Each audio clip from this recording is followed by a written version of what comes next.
Good evening, ladies and gentlemen. Welcome back to the International Paddock Podcast. I'm your host, Andrew Gatton, and once again, I'm going to get these guys unmuted because I'm sure they've been chatting away. I've been joined by Mr. Mike Wallace. How are you, Mike? Hello. And Scott Wyatt's here with us. We're too short tonight. We've got too short, but do you know something? I'm sure we'll manage without them. There's no issues there. I hope everyone's having a good Monday. I'm having a good Monday. I don't think I was as productive as I could have been, but it's Monday, so fuck it, who cares. Generally, I hope everyone is okay. We had a nice weekend of racing, not much on. Bit of IndyCar, bit of GT World Challenge, and that's about it for today's sort of racing aspect. And obviously, British Superbikes were on as well, so we'll get that covered for you.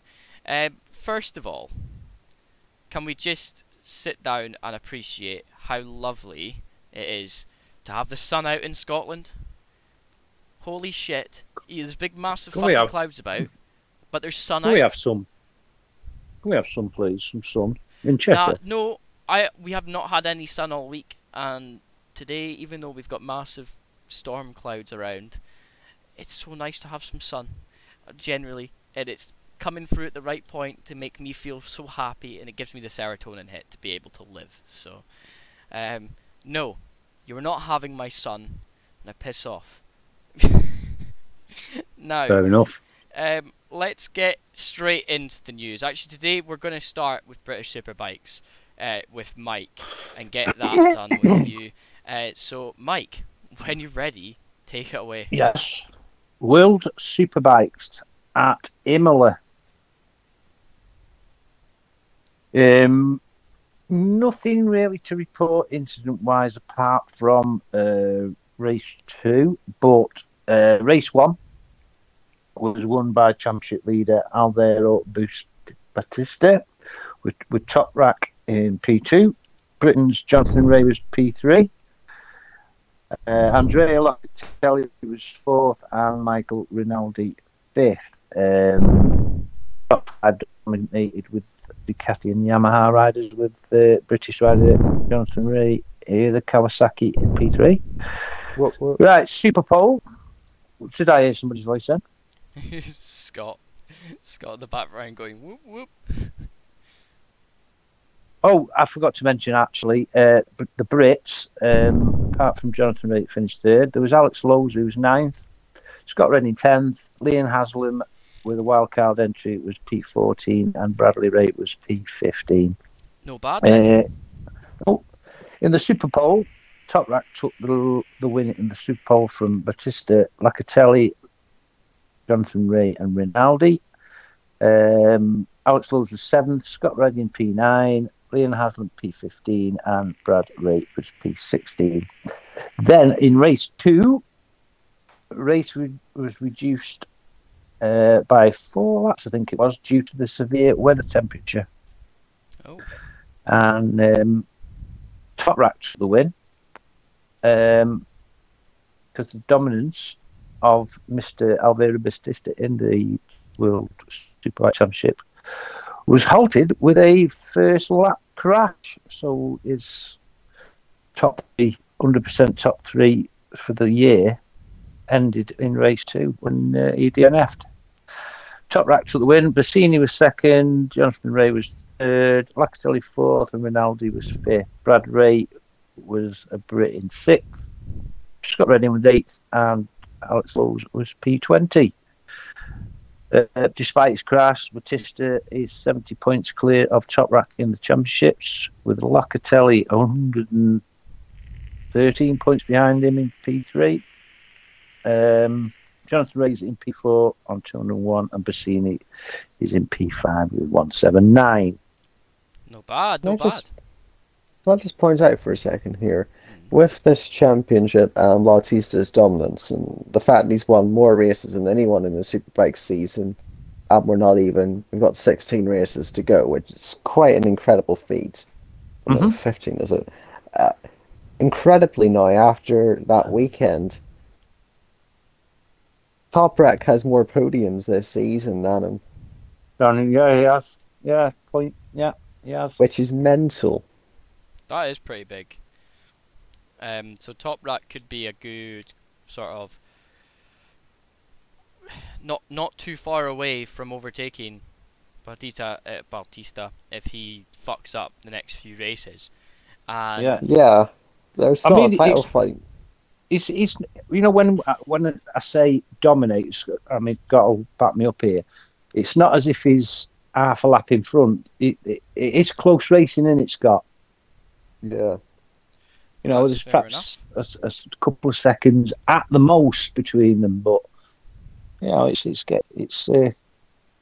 I mean, the others must be really pissed off in winning them two winning all time, but I think they'll just be happy to see good racing. I think that's the point. That most drivers, yeah, they may be a little frustrated, but I think everybody has respect for someone that can continuously win over and over again, fighting and being the yeah. fastest on I tracks. mean, up to 2 years ago, Jonathan Ray, what's he won? Is it 8 World Championships, Scott? I think it was 6. 6, is it? Yeah, 6. He won 6 on the trot, and I mean, it's not. I know I'm British and everything, but it is nice to see it not being dominated by Jonathan Ray again. But now we've got Batista coming in and dominating it. We need Top Rack for up his game a little bit and get some more names because it's sort of like the Red Bull sort of dominance now with the Yeah. real superbikes. All right, they're driving different machines, Ducati and Yamaha, but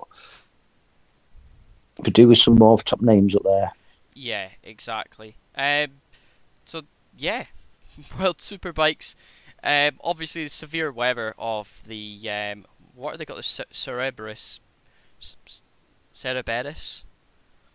heat wave in the Med at the moment, not being particularly nice on the drivers, I can imagine, especially in all levers pretty much. So I can't imagine being in that situation, sweating my tits off on a bike. So Oh shit! Just had a right vision of you in leather. right now the problem is with that is that you've not specified exactly what type of lever, and I don't I want to know, know but if anymore. I'm thinking it, the viewers are thinking it as well, with a gimp mask on and everything.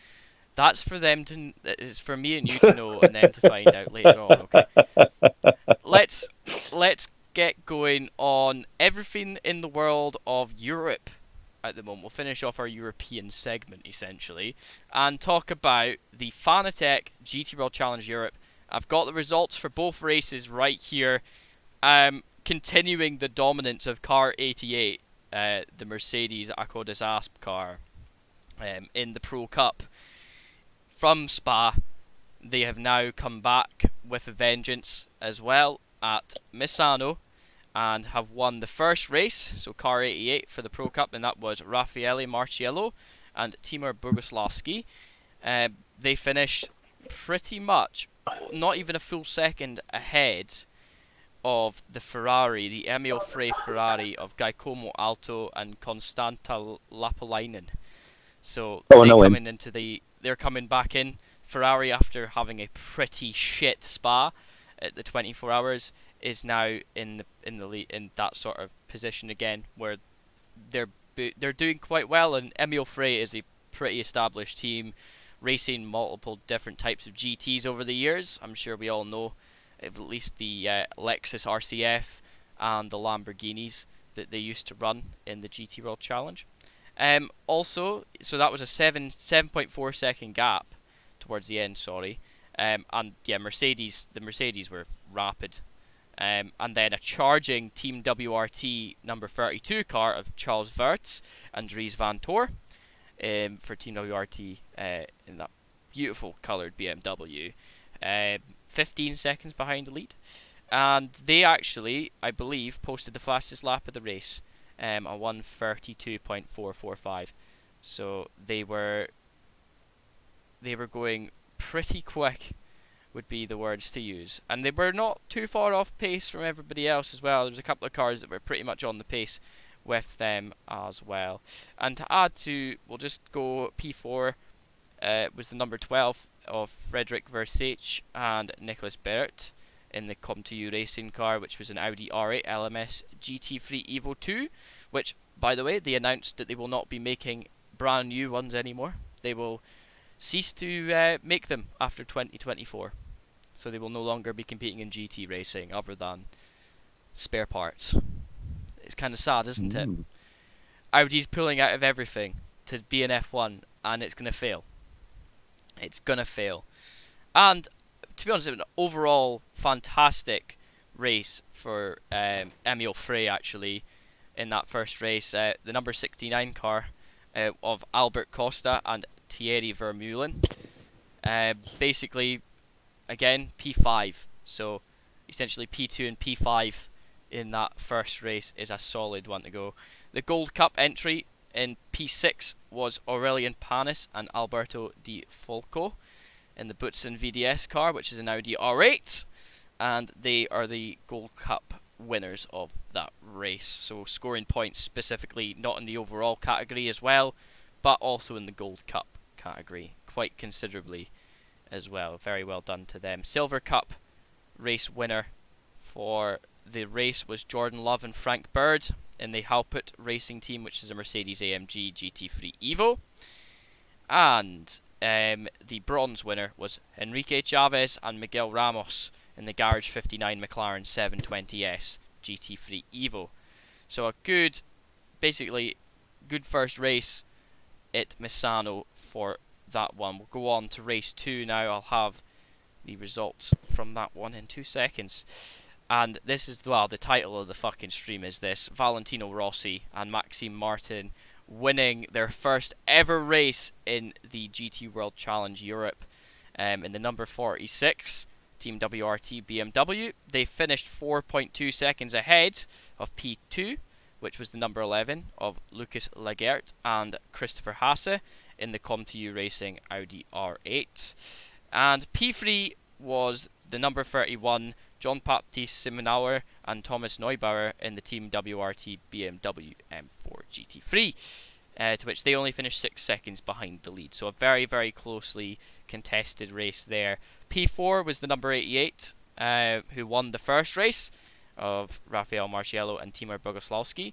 And P5 was Albert Costa and Thierry Vermeulen in the number 69 car in their Emil Frey Ferrari. Both Emil Frey Ferraris actually P5 and P6 in that one. So overall a good weekend for all the top cars there in the Pro Cup. The winners of the Gold Cup was Nicholas Kruten and Kalen Williams in the Team WRT BMW M4 GT3. So they won the Gold Cup and they finished P12. And Silver Cup winners was Silver Cup winner of the race was Lorenzo Patrese and Alex Aka of the Tresor Attempto Racing Audi R8. So there you go, and we'll see if we've got the Bronze Cup. The only well, sorry, that's a lie.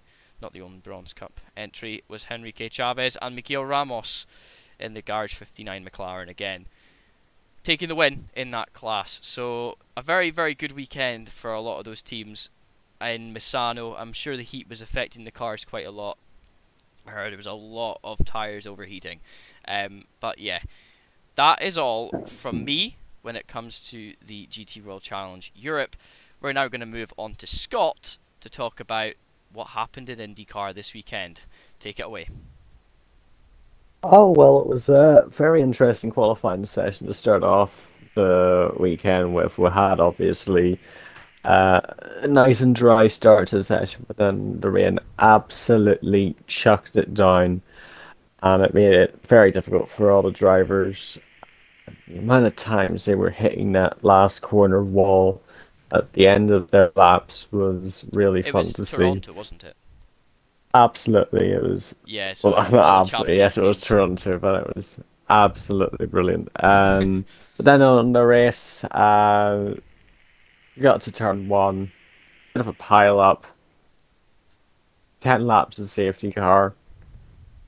and sort of settled down after that. We got into a nice rhythm of things, and we were going for quite a while. It was a nice flowing race, and then Grosjean did a Grosjean, so I had a safety car for a while after that.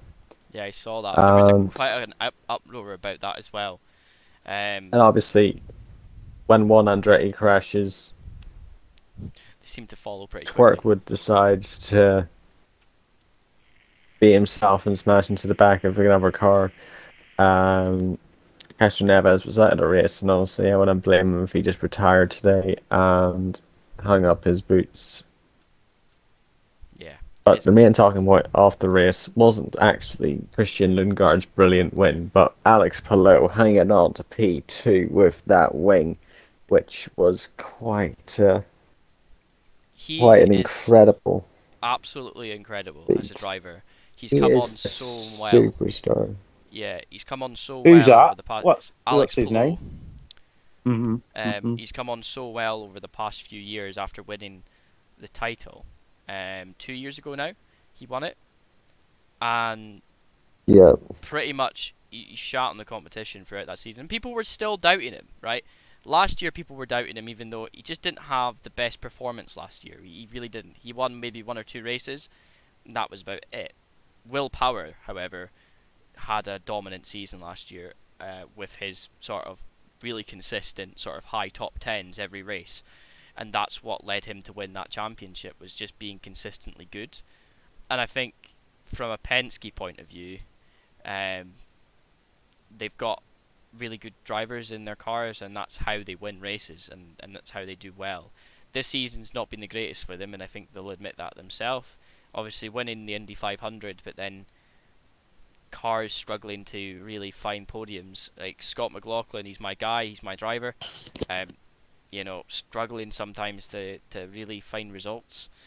It's not really what you want to see as a fan of Penske in IndyCar, because I think obviously you don't want Chip Ganassi and Andretti taking podiums away from you, and even fucking other teams coming in and taking it, and that's the problem. What team does Christian Lundgaard drive for? Is it AJ Foyt? I can't remember what team he drives for, but they're a mid-pack team.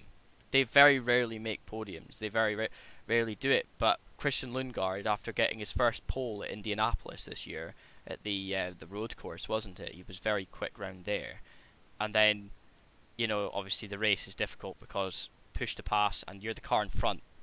You've not got any slipstream, you've got nothing, and it's not the place you want to really start the race unless you know that you can dominate.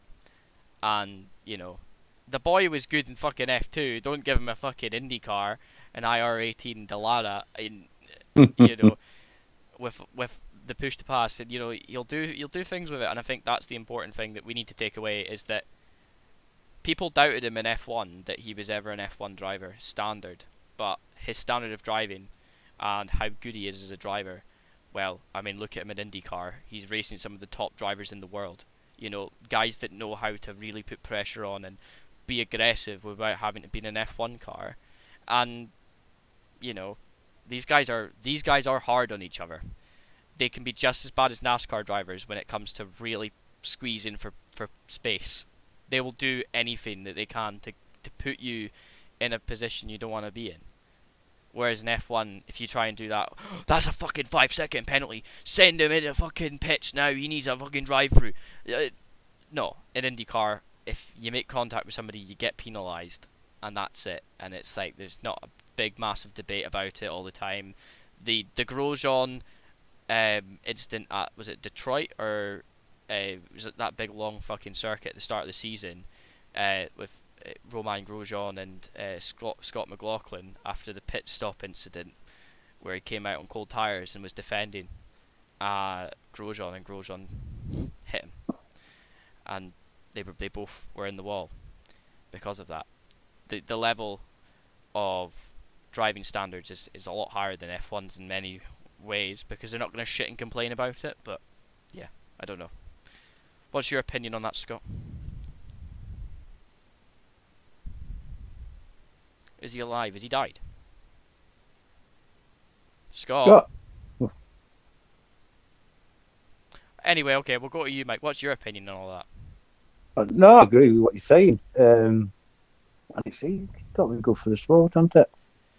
It's just, it's good. IndyCar's seen a massive bloom in popularity over the past 2 years, and with the introduction of essentially a Drive to Survive style show dedicated to IndyCar in some ways, and they call it 100 Days to Indy and stuff like that, and they just picked up on different drivers and from different teams and just followed them around for a little bit, and it was a proper sort of like documentary series, not this sort of sitcom attitude, sort of dramatic thing that they tried to make of it. And they didn't try and they could have easily, with the Scott McLaughlin Roman Grosjean thing, they could have easily dramatized that. If that was Drive to Survive, they would have made that so dramatized. And look, Roman and Scott are really decent friends. Like they know each other, and they give each other a hard time on track because they know how they know they need to put aggression into their driving to be able to beat each other, right? But they don't sit and bitch about it to each other. I think they've got this sort of mutual agreement where they can make as much media outlet shit as they want, but really, in reality, they're actually really good friends. You know, that's what I think, and that's what I would like to think anyway. Even though I do think that Roman Grosjean is an absolute bell end of a driver sometimes.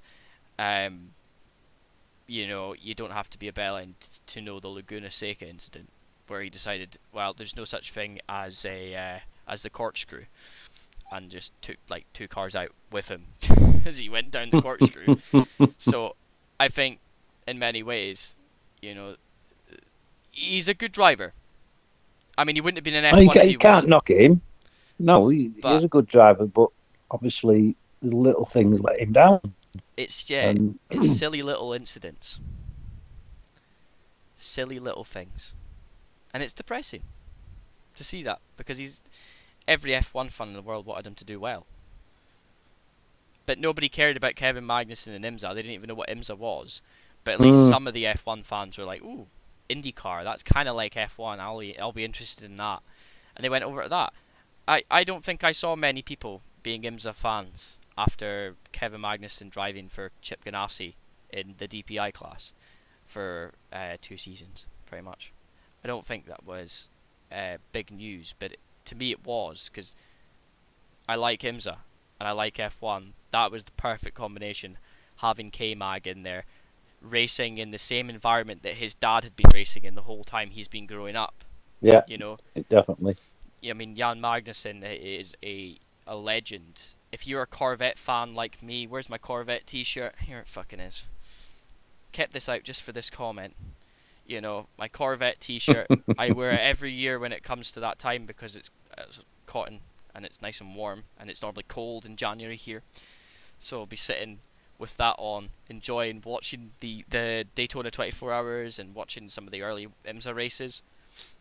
Because to me, Corvette is my team in GT, and it'll always will be. You know, even if they're just customer racing next year, which they will be, it's still my team, and it always will be. I love them so much. I think, for me growing up, it was always the battles between Corvette and Porsche, Corvette and Ford, Corvette, and it was always Corvette was involved in something. They were always ready to battle for a win, and I think that's the thing that I latched onto as a kid. That yellow and black Corvette, the yellow and black C5 and C6 Corvette, you know. And now we're now on the C8 generation, which has now ended. The GTE version has now ended. It's no longer there. We had the GT2 variant and the GT1 variant. Well, not GT1, the later version of the GT1 was the ZR1 Corvette type thing. But, you know, it was GT2, which is now essentially GTE, which is now being done in with next year. You know? And it's quite sad, because these are purpose-built race cars, you know? Purpose-built, beautiful cars like the Porsche 992 RSR. Nothing beats the RSR in how cool it looks. That massive rear diffuser. But for me, it's Corvette. Corvette's always looked cool. I mean, the C8R Stingray has been a staple of endurance racing since it came out. The C7R, battling Ford, battling Porsche, battling Ferrari at Le Mans, for me as well. They've always had a name in Le Mans. They are a team to beat, and that's the thing, and they always give a good show. So, it's great. It's great. I love them too much to say anything else, but I know that they have effectively won the championship now, and I think it's such a good send-off for Corvette racing as a brand to leave the sport like that and give their car to a customer team. In some ways, the new GT3 version of the car to a customer team for next year. I think it was Garage 59. I think they were getting the rights to race that car. I think it's a fitting way of exiting, in my opinion. Winning Le Mans and winning. I think they won in Spa as well. You know, two big endurance name races that you want to win, and they did it. So that's me. It's me all over. Corvette. I'm gonna cry in the last race at Bahrain this year. I will cry, because it's the last time I'm gonna see that yellow C8R, pure yellow. Beautiful, beautiful car. But I cried when they removed the number 4 car, which was the opposite sort of colour. It was silver with the yellow stripes. And that was, you know, that had like Tommy Milner and stuff like that in it. Big names, racing to be the best. And I think that's the thing that I'm going to miss the most. But enough of me being sad and depressed about Corvette leaving. We can be even more sad and depressed to know that Audi are removing themselves from every version of motorsport that they were ever successful in, and throwing it all away for a seat in F1. Let's chat about that for 5 to 10 minutes, because I really want to have a little rant about that. But first of all, Mike, what do you think about Audi moving to F1? Personally, I'm all for it. I think it's good for the sport, with all these new teams coming in, new motors coming in.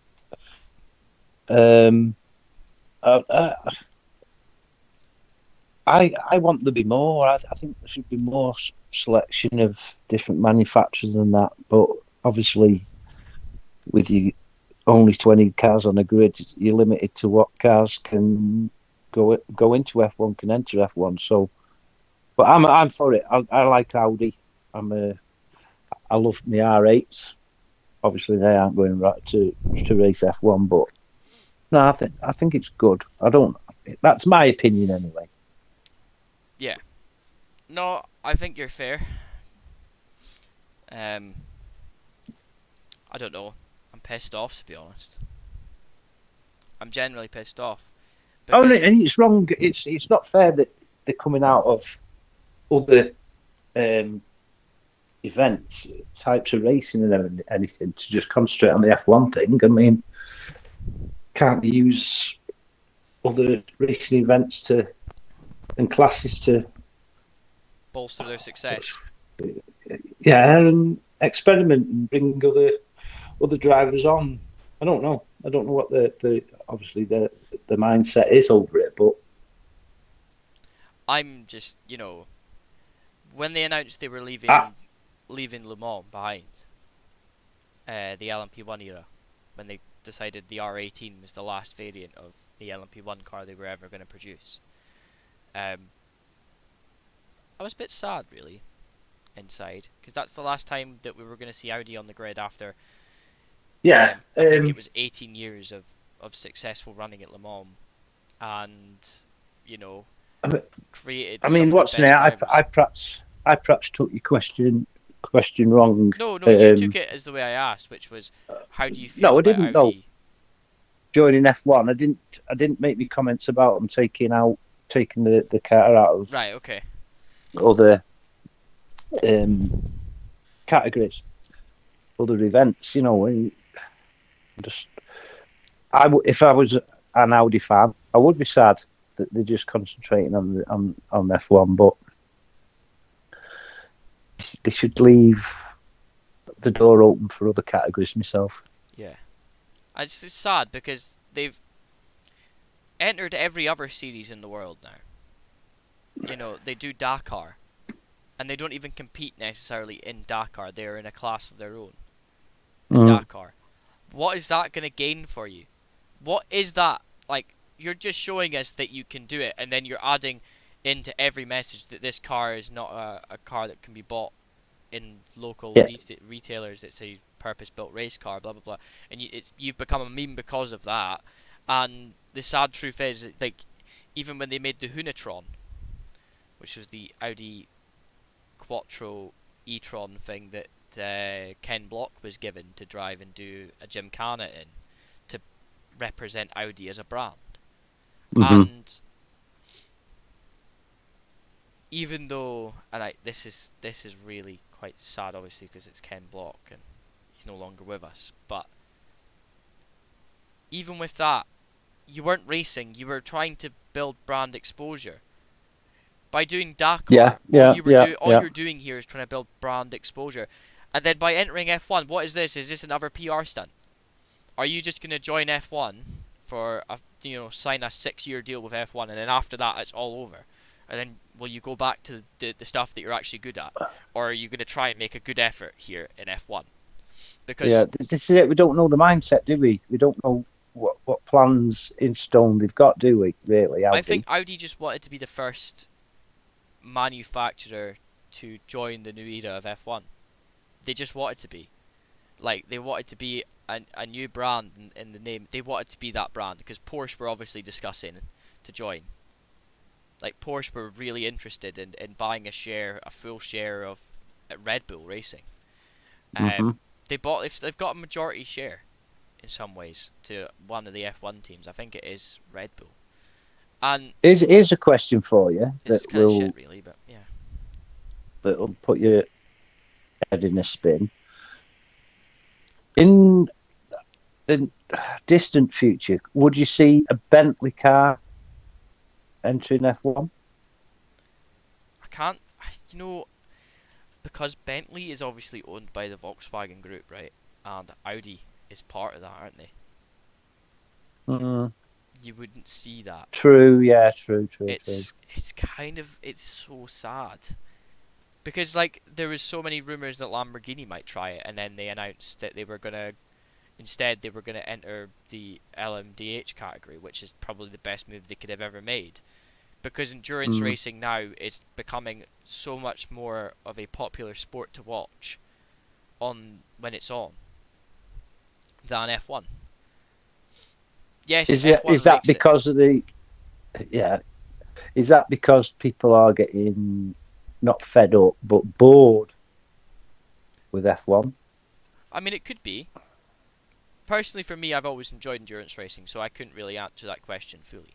But nobody dominates endurance racing, do they? Well, that's where the maybe, yeah. It's very difficult to dominate an endurance race because there's so many factors. Well, that's what interests me in it, endurance racing. Because there's maybe perhaps 3 or 4 classes of cars racing on the same track as you. They're not part of your race really, but they are there, and they are having their own race, and you've got to navigate around them as part of your race. And at the same time as that, not only are you fighting through traffic, you've also got reliability issues. You've got things that break. You've got rain. You've got the night times in the 24 hours, and when you go to Bathurst 12 hours, you start at 6 o'clock in the morning. You start and you're racing from 12 for 12 hours, from 6 o'clock in the morning till 6 o'clock at night, pretty much. Like, that's a hefty shift in the car. Like, it's hefty as hell, and it's around one of the most demanding circuits in the world.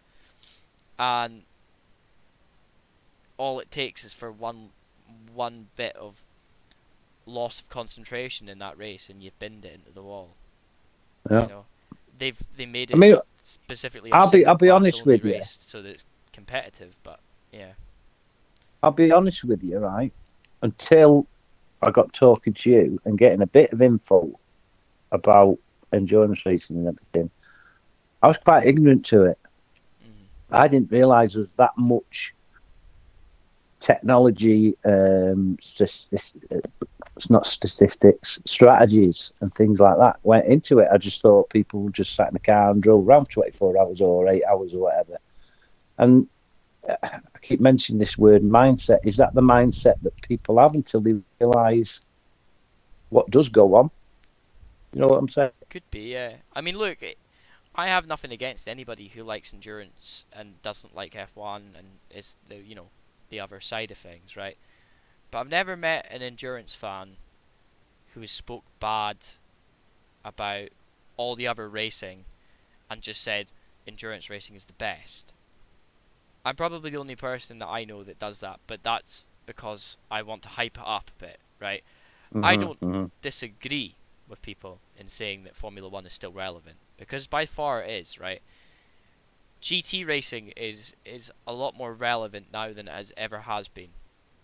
You've got manufacturers creating these customer team entry cars that are so complicated but simple at the same time, but yet do a better job at giving you racing than an £18 million F1 car. Yeah. And these cars are not even worth $500,000, some of them. No. So, no, you're right. And obviously the prototypes are worth a lot more than that. But I mean, if it was at the Orca 07 goes flatline price is about 750k to own the car, but to get the training and everything to be able to run that car is over $1 million.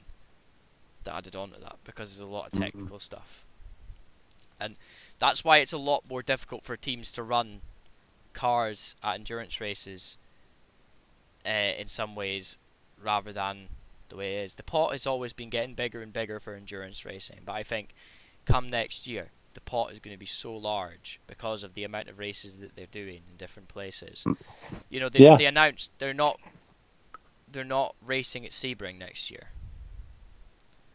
so we're not going to have an IMSA clash like we used to have. Like for the past few seasons, it's been IMSA has been at Sebring the same weekend as WEC, and you know, there's like that big month that they do all the the WEC teams come over after the Daytona race. If they didn't compete in Daytona, then they're over maybe a week or two later, and they're testing around Sebring and other tracks in the area, because it's Florida and it's beautiful weather that time of year, still reasonably, you know, 16, 17 degrees, perfect track temperature to test their car. And Sebring is an unforgiving circuit. It's bumpy as hell. Why they're doing it, I think Sebring is getting an update, but I haven't heard anything otherwise, because I know Monza's getting an upgrade at the start of the year next year, and that's why GT World Challenge and stuff like that have had to move Monza later on in the year. Same with the 6 hours of Monza has been moved a little bit. But there's a couple of things, like WEC have really fumbled the bag with their calendar, and it's the same with the SRO Motorsports Group. They're letting these companies buy big shares in getting a race in their country. GT World Challenge Europe is racing in like Saudi Arabia. That's not Europe, that's Middle East. You know, set up a fucking series there. And that's the thing with the Asian Le Mans series. For so many years, it was just 3 tracks at the start of the year. You had Dubai and then Abu Dhabi twice. That was it. That's the Asian Le Mans series. But that's not Asia. Dubai isn't Asia. The United Arab Emirates, as much as you want to call it that, it's not Asia, it's the Middle East. So no, Middle East is in Asia, but I see what you mean by that. He's back, you know, ladies and gentlemen. He was so quiet for so long, and he's back now. Just I did message you. Did you? Sorry, I don't check my messages. I have to eat, man. That man's gotta eat. Fucking prick. Imagine eating. I put my food around International Paddock. I do. Yeah, I plan my he's meals intelligent around enough now. He knows when to eat and when not to eat. It's because I tell him. I forgot to mention I was doing this podcast. Look, I asked you if you watched it. We don't forget Papa Jumps, do we, Andrew? We can never forget everything that goes on in International Paddock. You prick. You know. Good God. Right. Carry on with what you were saying, Scott. After getting a good. Well, I forgot we were on the way, but yeah. Sorry, no, I've got it back now. Yeah, the endurance calendar with Asian Le Mans. I see what you mean. Did you need to be going to the likes of Japan and There's China. even China, There's Malaysia. India, Malaysia, yeah. Even Indonesia, the They Mandalika circuit. Yep. Yep. And obviously, they could also, in some ways, it's difficult, really. They've obviously got an Oceania series. They call it GT World Challenge Australia, and they race in Australian tracks like on Newcastle Raceway and stuff like that, and Bathurst, Adelaide, all these tracks and stuff. But you know, it's difficult, really, because I know that they tried to do it at the start of the year as something as a warm up, along with the 24-hour series when they go to Dubai, and that's the first endurance race of the year, the 24 Hours of Dubai. And that's an interesting one because it's different. It's a different type of endurance racing. It's like similar to the NLS series, where they present these sort of races in the 24-hour series as like you've got TC cars, like touring cars, racing all the way up to GT3 cars and GTX cars, which are like KTM's and stuff, you know. So I don't know. Kyle and Glickenhaus as well, obviously, have done GTX stuff in like Nürburgring and been quite successful there. But like, why do they have to do this for a GT World Challenge Europe? I go to Saudi Arabia.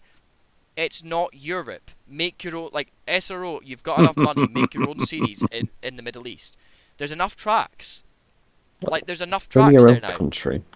Like you could go all the way up to the north at Baku, right? You could go to Turkey. There's a track in Bahrain, perfectly nice, that you could use. You could There's so many different tracks you could go to in Dubai. Europe. Yeah, it's just so But shit. the thing is, right, is that a lot of these venues, they don't really have as much freedom as people really think about when they can host certain events, because there's so many that usually all these tracks have to be running, because it's not like they can exactly pick and choose. If another, circuit if they have a limit on the amount of tracks they can go to in a year for contractual reasons, and one slot on the calendar is giving them a lot more money to host their series at that circuit, they have to go there. It's all a money thing. It's always going to be a money thing. And I think people need to accept that, because if you don't accept it, then you'll just be getting yourself worked up over it for the rest of time. Because the world is ruled by money, and without money, nothing happens. Yeah, I know. True. And True. I do get worked up about it though, Scott, because you can't name something GT World Challenge Europe and say, actually, you know what? I'm gonna go and race in Antarctica today. You know, you can't just do that. That's not Europe. Australia competes in Eurovision. Israel competes in it. But it's stupid because it's not. Like, I don't watch Eurovision because it's shite. But don't disrespect it, man. Come on. What? Don't disrespect. It's wank, mate. Eurovision is one of the worst fucking things to ever hit TV in years. Like, I'm telling you, Great Britain especially pick literally the third best act that they could have, and then that's because, right, there's a reason why a lot of countries specifically put up a shite act, and it's because they don't have the money to host it the following year. So when Ukraine goes last year and they win it because the public gave them a bunch of pity votes, they're like, there's a war going on, we can't host this. So it has to go to UK.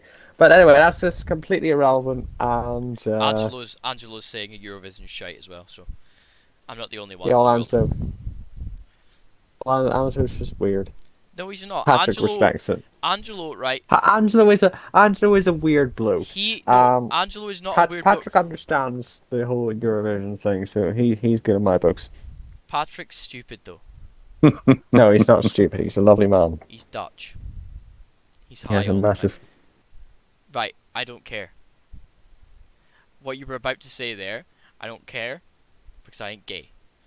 But I don't like Eurovision, and I'll be honest. But I prefer my racing to be exciting and fun, and be exactly where it says it's going to be. So if they're going to race in Europe, they're racing in Europe.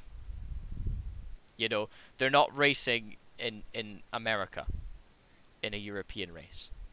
They're not, like, I guess you could say the same about British GT, but British GT, because they do 2 or 3 different rounds in different countries as well to fill their calendar, which is quite good actually, because there's not, like, it's interesting. But obviously Spa is part of the SRO specifically, Speed Week, so. right. Sorry, as well as that, for your GT World Challenge Europe, isn't that just because all the teams are situated in Europe? No, because not all the teams are situated in Europe. So then why are they competing in the... Because it's a decision that the drivers make, or the teams make, sorry, whether they're wanting to compete in that championship or not. It's not about whether they're all situated in Europe. It's about the races in Europe.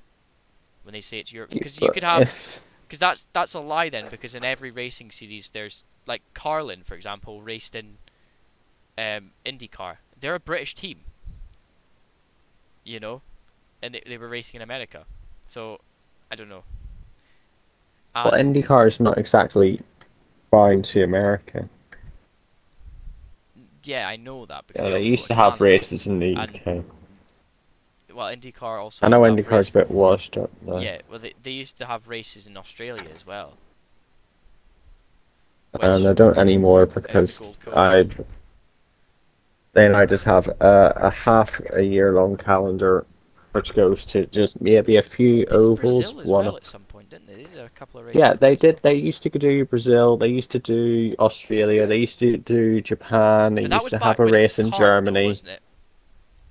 No. It was IndyCar. I think there's as early as as late as 2013. I'm pretty sure they were racing in Brazil. Mexico as well. NASCAR raced at Suzuka in the 90s. Yeah, they did as an expeditionary thing. Yeah. I know IndyCar did a race. They did it at Tsukuba. IndyCar raced that back in like 2000 and some, like, was it 2011, 2012, and Danica Patrick won that race. I remember that. No, it was 2008. It was the twin wing ring Motegi, and she won that race. And Motegi's that is why racetrack though, even though it was just. And their oval's been shut down. I'm pretty sure. I just have MotoGP there. I honestly think that IndyCar, because obviously Honda is one of their main sponsors and they make engines and stuff, that the return to Motegi needs to be a big one. They need to have the double header. They need to rebuild the oval. They need to have the double header at the oval, and then the permanent road course. I think that would be interesting. Logistically, absolutely mental, but in execution, if it goes well, we have an all-time classic. You would have these fans that were desensitized through only having F1 returning every October, November time to race there, and then obviously now they've got WRC. They race in Japan now as well, on probably some of the best roads you'll ever see in the world, honestly. I think the Japanese countryside roads are just beautiful, especially if you catch them at the right times, like when they do race there. It's beautiful. IndyCar's missing out. Yeah, IndyCar. They genuinely can have races in so many different countries and would pull in so many. Pato O'Ward has been very public about wanting a race in Mexico. Why don't we have a race in Cuba? A star around the whole entire island of Cuba? That'd be funny. when you have a superstar there like To get robbed. who's gonna bring in so many fans, and if they go to Mexico, the stands will be absolutely full. Yeah, If it'll they be the go same to with Argentina, the Perez. stands will be absolutely full. If they go to Japan, the stands will be full. If they go to Australia, they will be full. That is why IndyCar needs to become a world championship again, and we need to have the IndyCar World Series, not just the IndyCar Series, the World Series. Yeah, Have their bring it race in back. Canada. They have one race in Canada, so it's not just Two. America, Two. but Canada, To Toronto's Mosport as well as Canada. over there. They did go there, didn't they? No, IMSA goes there. Never mind. Yeah. But I they wanted them have to. the one race in Toronto, and Toronto's just it's is it like 10 miles or something like that from the US? Yeah, it's So literally just hardly across the border in Toronto. It's a street course essentially. it's a good street course. IndyCar is just it's so well suited to street racing Oh yeah. that it's just the way the tires are and the sheer nature of the cars that just makes it so tough. It's not Honestly, overcomplicated as well. Like that's the thing. The cars are relatively cheap to run in comparison to any other top series if I of well if I could any sit sort of down single and make series. my own IndyCar calendar, I will. If they hire me and they give me no restrictions, whatever for what kind of calendar I can make, I would make a brilliant calendar, and the drivers would say, "You've done a good job, Scott. Really excited for it." Would they? Would they? Would they? Would they Yeah, love yeah, that? yeah, Do they you reckon? would. They would. They would. They would. Would you reckon? Right. I'm gonna say Being this fully now. serious. If IndyCar raced in Mexico, right, and I've been thinking about this because chat probably saw the look of intent in my face, but if IndyCar raced in Mexico, would we see a drive from the one and only Esteban Gutierrez? Would he get a seat to race that one race just because it's Mexico? Well, this wouldn't be the first time he's raced an IndyCar, so I can't see why not. I think it would work. And I think they would love and yeah, to that's see the thing as people well. like Tony Is that if Kanaan we're come back and Hiro Racing Castroneves. around. If we're racing around the world, if we're racing in the likes of Brazil, Argentina, Mexico, Australia, Japan, and those types of places, we would also get lots of one-time entries for these races. Oh, yeah. Imagine that. I feel so bad for Takuma Sato. He's a two-time Indy 500 champion, and there's no race in Japan. And I know he's only part-time. He wants to be full-time again. Thing right. IndyCar drivers are going right now, and they race until they're like 50. Yeah, because Mm. the cars, even though they're very physical, you don't have to be as supposedly fit as you need to be in an F1 car.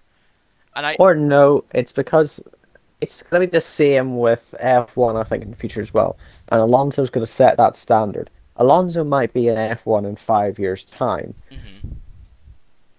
Drivers are becoming a lot more physically capable of racing right up to the age of 50, as opposed to the past where they died. You know, where they died. yeah, when they crashed exactly. Into a wall.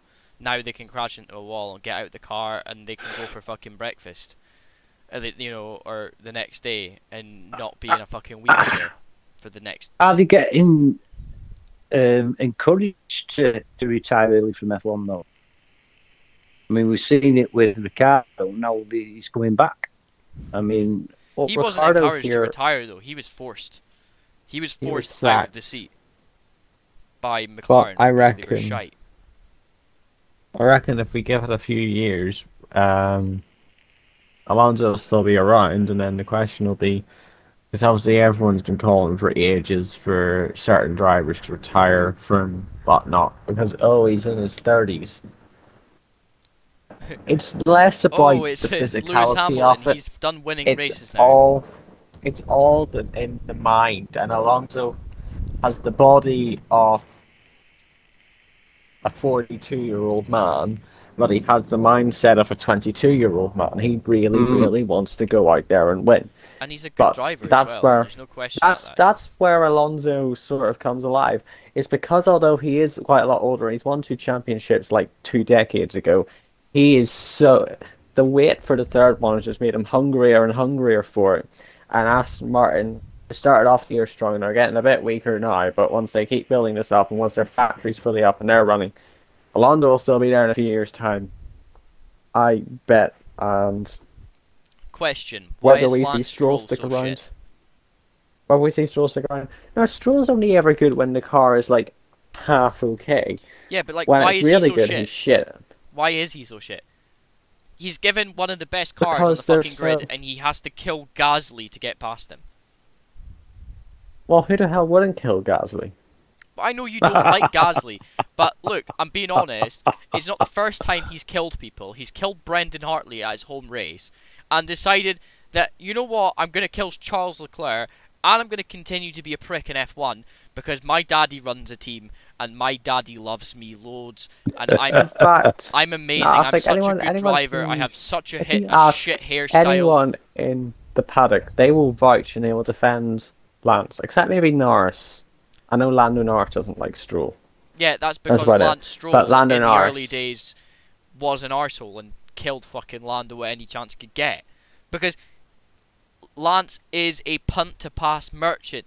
He cannot drive in a straight line without thinking, you know what, my front wing would look better in the back of that car's diffuser. Look at that Williams. Do you know something? That Williams, it needs an upgrade. It needs the colour green added to the back of it. So I'm going to run into him, give him my rear my front fucking my front wing, and make that car better, right? I'm being serious, okay? The boy doesn't know how to fucking drive, okay? And I'm going to say that openly, right? He can drive better than me. But just because daddy gives you a seat, do you deserve a seat in F1? That's not how this works.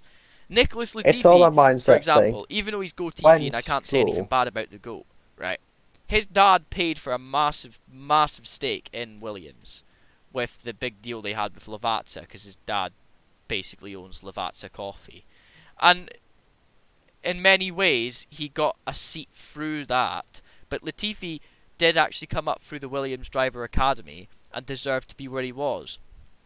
Lance came up through the Williams Driver Academy, but as soon as Daddy started owning stakes in BWT, that's where you're mistaken. Shit, like, come on, let's be honest. Stroll came up through the Ferrari Academy,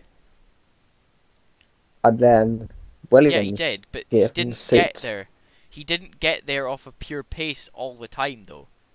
That's the problem. I know they sort of did rig Formula 3 to get him to win, and they sort of did buy out Williams at the time to give him a seat, and then they sort of bought out Force India. But the fact is, if Lawrence Stroll didn't buy that team, we would only have 18 cars on the grid. I agree, okay, and I like, you know, he's a businessman. So yes, we have this scenario. Buying it, but just it's a trade-off. His son to get a seat, though. You get an extra car in the grid. But the downside is that Lance Stroll's driving it.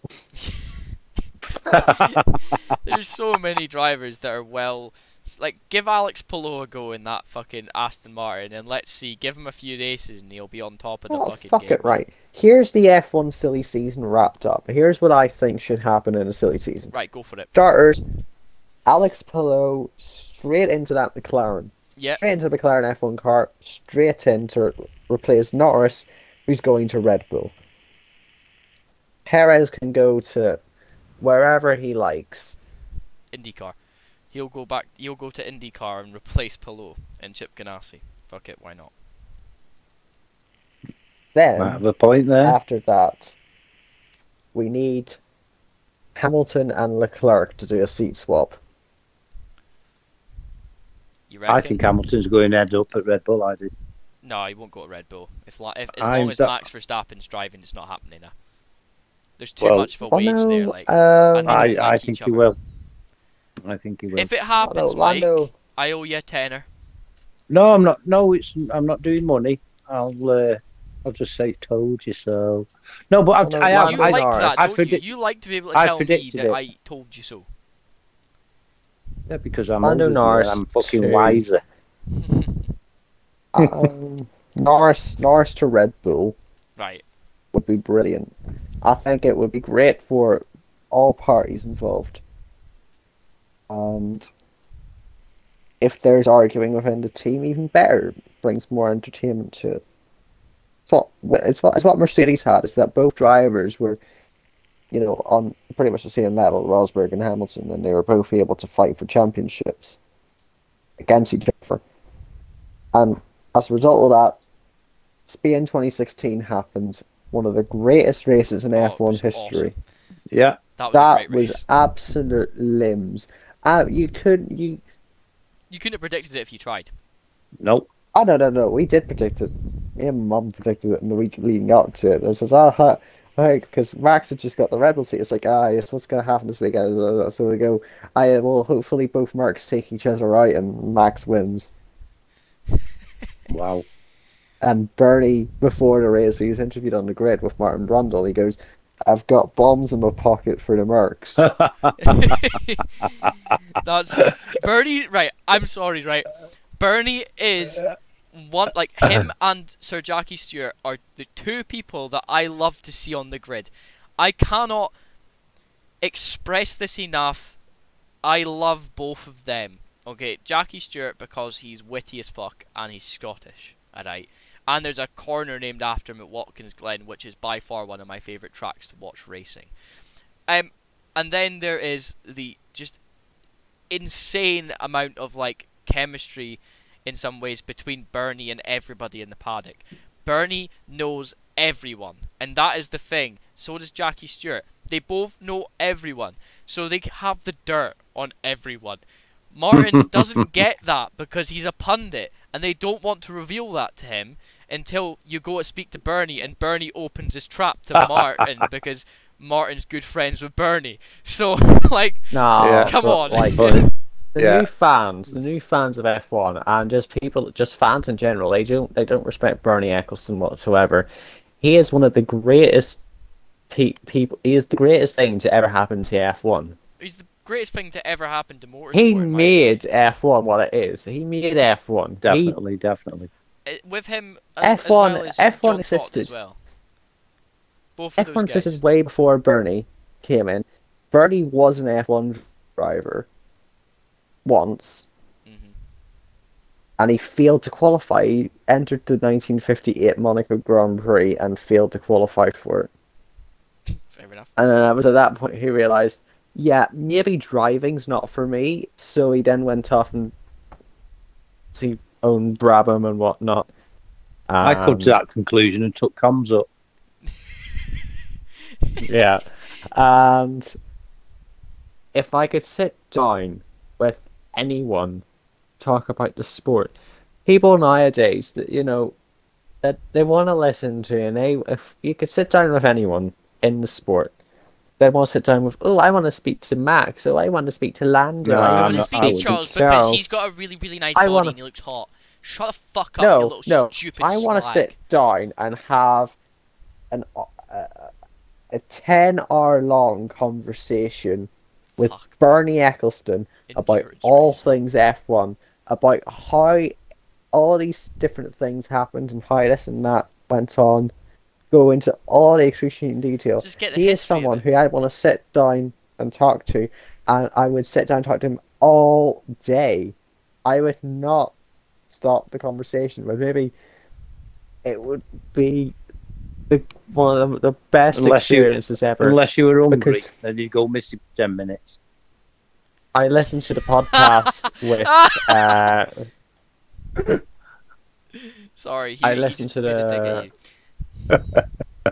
the Formula for Success podcast, and that is hosted by David Coulthard and Eddie Jordan. Yes, I absolutely love that podcast because they do also bring in people.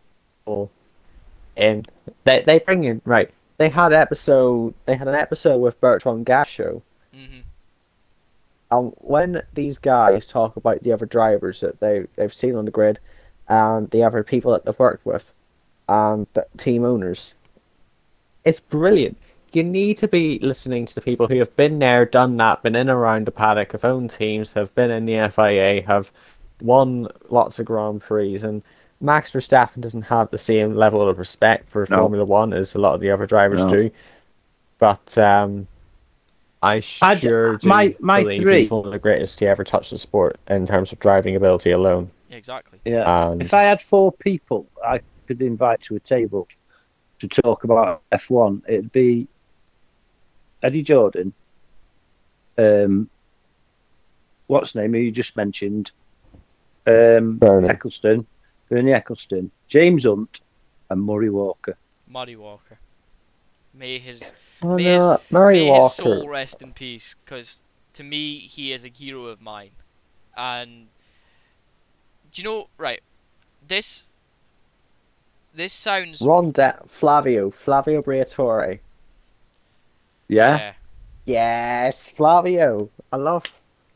We need proper team. Like, I don't care about Toto Wolff. I don't care about what he says. He's just a whiny little bitch. So is Christian Horner.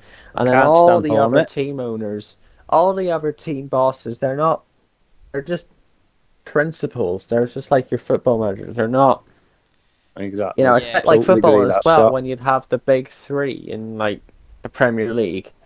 When I grew up with Wenger, Mourinho, Ferguson, and now what they have instead is nothing. Mauricio Pochettino, Mikel Arteta, and Eric Ten Hag. No characters. Same. Jurgen Klopp is probably the only character.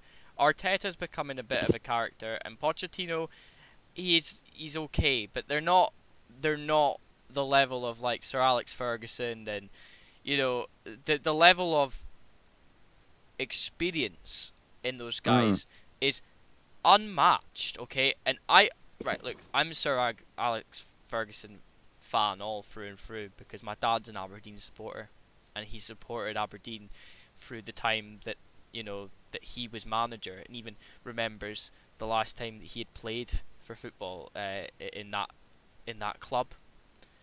So my dad remembers these times, and my dad tells me, all the time that if he was to ever pick one manager, it would be Sir Alex Ferguson, or there's a Scotland manager that he would pick as people that he would sit down and talk to, because he's a football fan, right?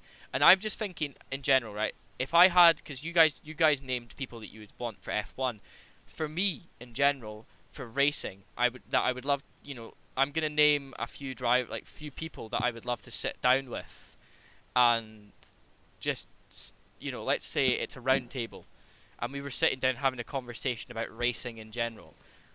There's people in this world that I just think that would be fitted to being part of that conversation. That F1 is a part of it, but it's covering all bases almost, right? I would want to sit down with Tony Kanaan, right? Hear about his side of the story from IndyCar, from racing and Brazilian side of things, which is something we don't hear about, and I would love to learn about that stuff, because I want to hear about Brazilian stock car racing. I want to hear about his history, how he got into IndyCar through kart, and how he found his journey, right? I would love to hear Johnny Palmer, because I think Johnny Palmer, right, is one of the most interesting commentators I think I've ever heard.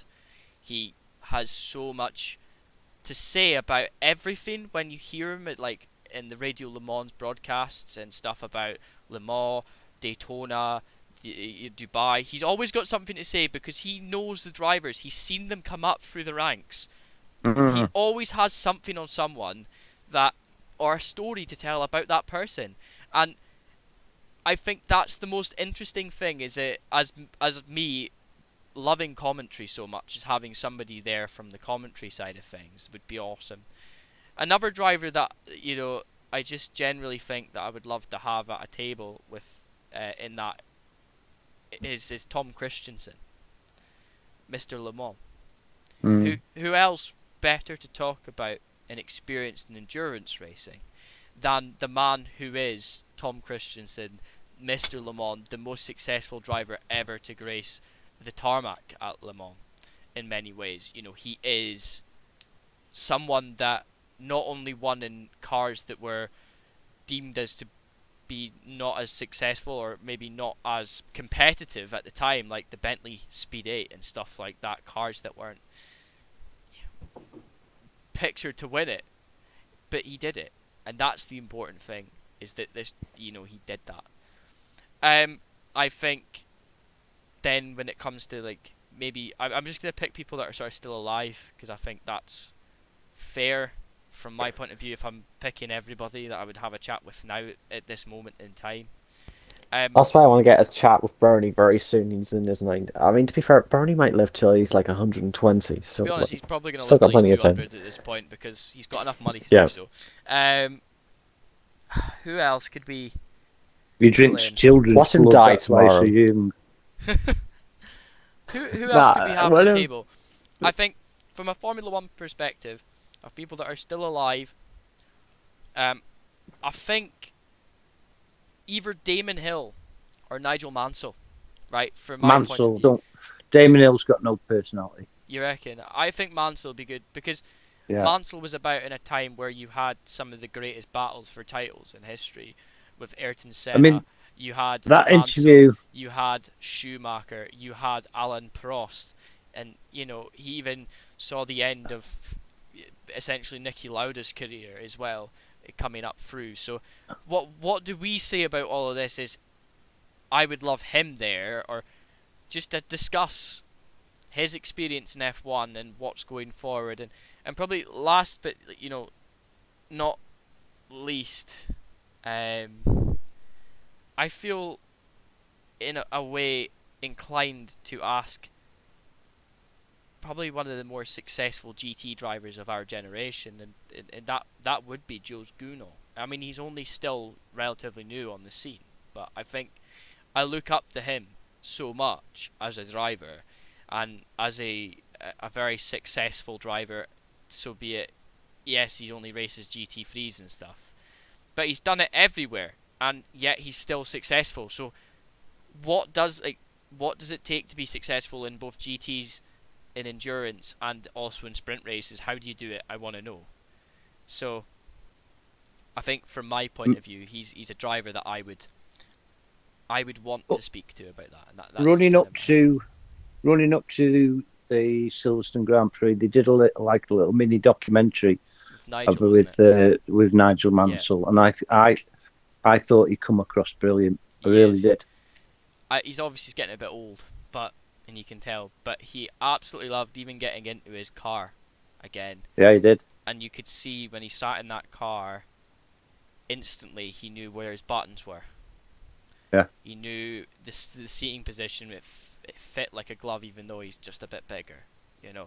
He knew the pedals. He knew how to move them. He knew how to, and he felt it. I think, and as somebody as well who has been so well fitted for the sport in many ways, to hear him talk about his experience was something that you could only wish. Definitely. To hear, And it's a shame that there's some great drivers out there now that can't tell us our story that we want to hear.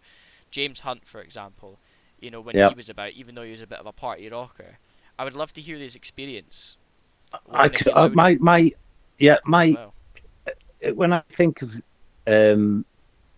James Hunt, right, there was a race. I can't remember where it was. No idea. Can't remember where it was. But he went in the pits. They were changing his tyres and putting petrol in. He lit a fag up. I thought it was, and that memory will last for me. But with me till the day I die. Tell you honestly, I thought it was. Thinking back to it now, it's like so funny, but so dangerous. That probably could have been dead. Imagine Oscar Piastri rolling up to the pits and going, having a smoke. Actually, no, that's something George Russell would do, to be fair. Yeah, and I think, I decided in this podcast as well, right, when we were talking about people to talk about racing, we've not really talked about, like, just who we'd sit down with, right? And for me, as a commentator, I would just love to sit down with all of these sort of commentators that cover the endurance races, and hear their experiences over the years. And then I would want to sit down with all, you know, commentators from single-seater racing, whether that's IndyCar, whether that is, you know, well, obviously not the fucking supposed Sky Sports guy.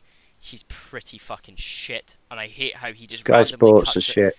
Where they decide, you know what, I'm going to cut out all of the good commentary about the race at the good points and just talk over that about nothing important, about stuff that happened like 5 laps ago that we're already past that point. Just shut up and let me listen to the NBC like the conversation that's going on, because these guys know about it. You may know some stuff, but you ain't a fucking expert, Sonny Jim.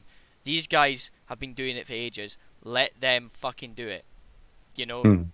And that's the thing. Just listening to single-seaters, guys. You know, listening to what their experiences are. And then hearing from maybe even the motorbike guys. Because it's obviously it's a different game, isn't it? Valentino Rossi would be definitely up there on my Yeah, invitation list. Valentino Rossi. Characters.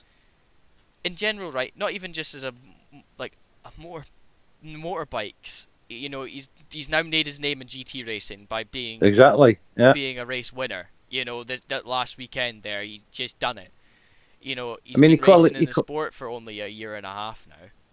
And he qualified as a wild card for the Italian motocross GP in 1998, I think it was. Yeah. 99. He's a living legend of every sport now, and I think he is one of the greats. And I want to say Lewis Hamilton is one, but I haven't seen Lewis Hamilton be successful in anything other than F1. Go to endurance but you need racing. people with personality. Yeah, go to endurance racing, Lewis. Show me that you're a good driver and win a race there. Or show me that you've got guile and determination to race against some of these good drivers out there. And maybe I'll have a little bit more respect for you. Okay? Yeah. Max Verstappen's the same. Okay? I know he can do it online, but and punt past people. I saw a fucking disgusting clip of him at Spa in a sim race the other day, absolutely taking the mick and punting somebody out of the way, with no remorse. To which I wasn't very happy about that when I saw that clip this morning. But I don't care. That's online. I want to see you do it in real life. Go and do it. Fernando Alonso's done it. He won my respect. Because not only has he done that, he has raced in IndyCar. He's done IndyCar stuff. He's done endurance racing in both sides of the pond. He's done endurance racing in IMSA at the Daytona 24 Hours. And he's also raced at Le Mans. So tell me now, I want to know if you are capable. Like, I want these guys to do it. I want to see, like, Lando's done it.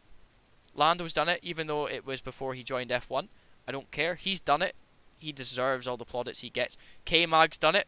He deserves my respect in every way, shape, and form. Okay? I want to see these guys step out of F1 and go into something else for a wee while and see what they can do. Because I'm still under the illusion right now, okay? And I don't want anybody to feel like I'm just pointing fingers here. But rally drivers are the best rally drivers in the world. And that's another one that I want to point out that I would have a table with is Becky Williams. She's been about the scene as long as you know, Colin McRae's been going at it as well since the early 2000s. Since I've been alive, she's been about around the paddocks of WRC events and also ERC events, the European Rally Championships. So for me, I've got to agree with you. She's a best drivers. Character, right? And I would love that to hear her side of rally.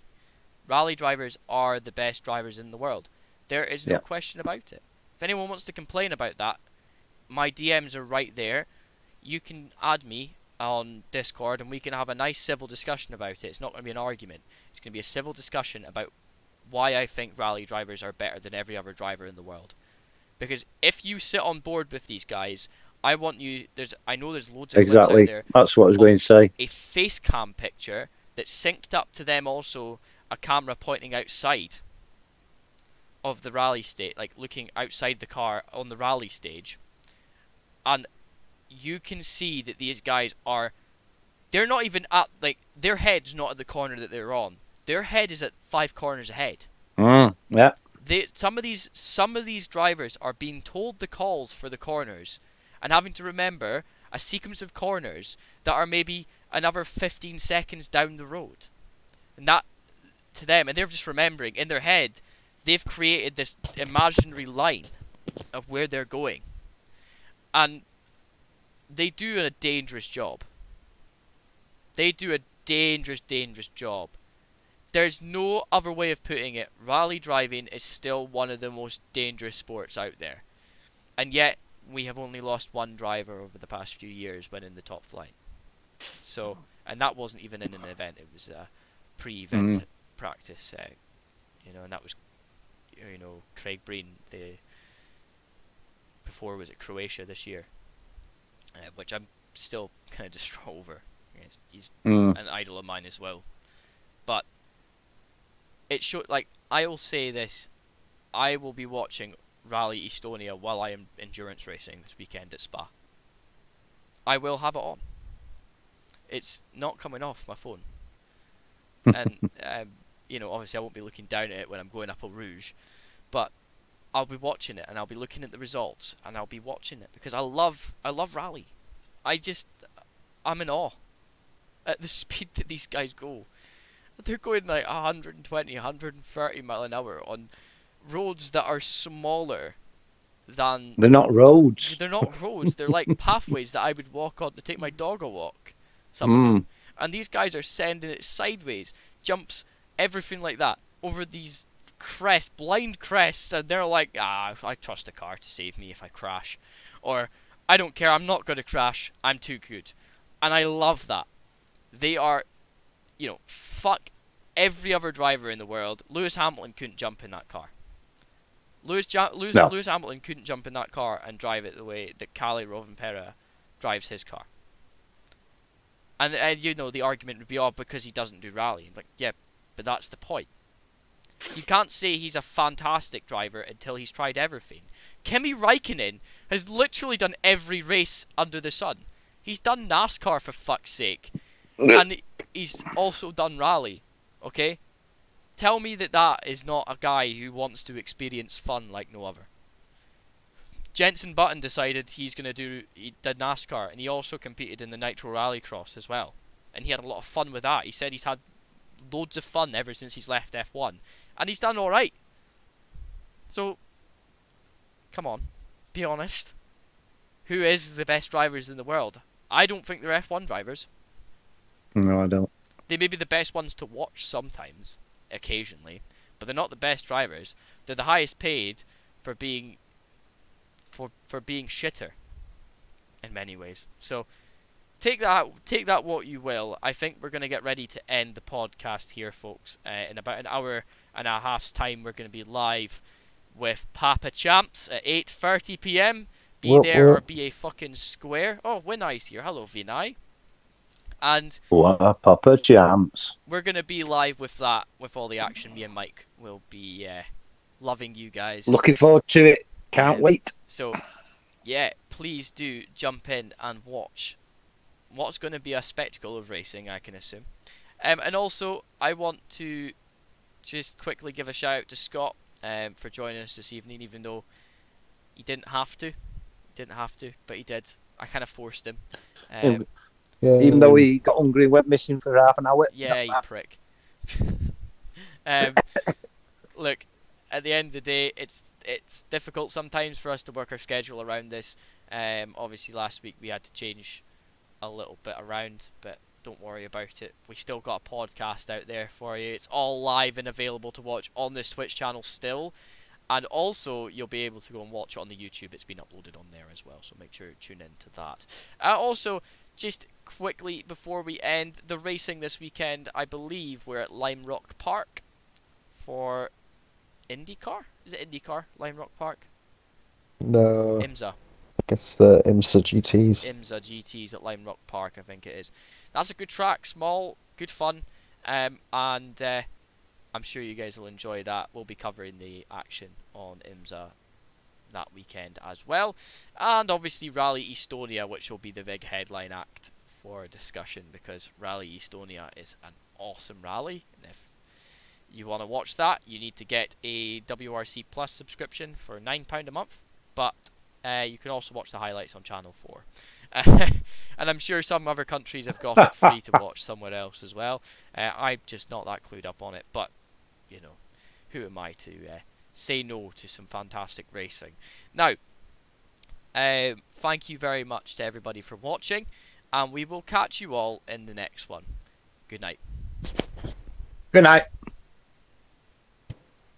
Adios. Right, I've